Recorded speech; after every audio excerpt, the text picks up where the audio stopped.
فضا اور ایان دونوں بہن بھائی تھے۔ ان کے امی ابو ٹرین حادثے میں فوت ہو گئے تھے، اس لیے وہ دونوں اپنی پھپھو سمینا کے ساتھ رہتے تھے۔ پھپھی فضا سے سارے گھر کا کام کراتی تھی۔ یہ سب دیکھ کر ایان کو بہت دکھ ہوتا۔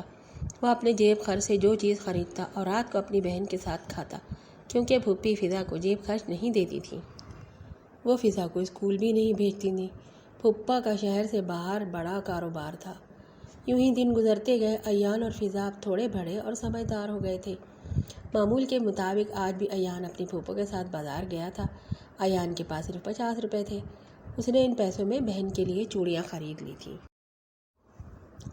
پھپھو اور ایان بازار گئے، تب فضا گھر میں جھاڑو لگا رہی تھی کہ اسے پھپھو کے کمرے میں قدموں کی ایک آہٹ سنائی دی۔ ایک چور ہاتھ میں گٹری اٹھائے باہر کی طرف آ رہا تھا۔ فضا یہ سب دیکھ کر دروازے کے پیچھے چھپ گئی۔ جیسے ہی چور باہر آیا، فضا نے ڈنڈا گھما کر اس کے سر پر دے کے مارا۔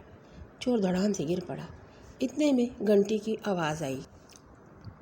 فضا نے جب دروازہ کھولا تو اس کی پھپھو سامنے کھڑی تھی۔ اس نے سارا ماجرا سنایا۔ پھپھو نے بچوں کے ساتھ مل کر چور کو رسیوں سے باندھ دیا اور پولیس کو فون کیا۔ پولیس آ کر چور کو لے گئی۔ پھپھو کو احساس ہوا کہ جو بچی ان کو ایک آنکھ نہیں بھاتی تھی، اس بچی نے آج ان کے لیے اتنا کچھ کیا ہے۔ یہ سوچ کر پھپھو نادم ہو گئی اور وہ ایان کی طرح فضا سے بھی اچھا سلوک کرنے لگی۔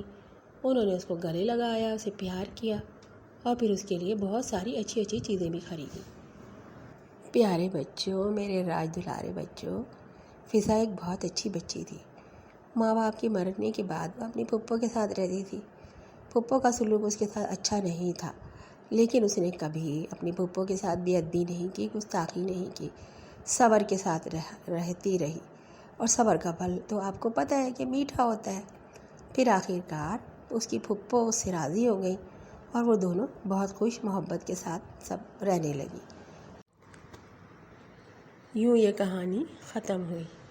اگر یہ کہانی اچھی لگی ہے تو لائک کرو اور دوسری کہانیاں سننے کے لیے سبسکرائب کرو اور اپنے دوستوں کے ساتھ شیئر بھی کرو تاکہ وہ بھی تمہارے ساتھ اچھی اچھی کہانیاں سنیں۔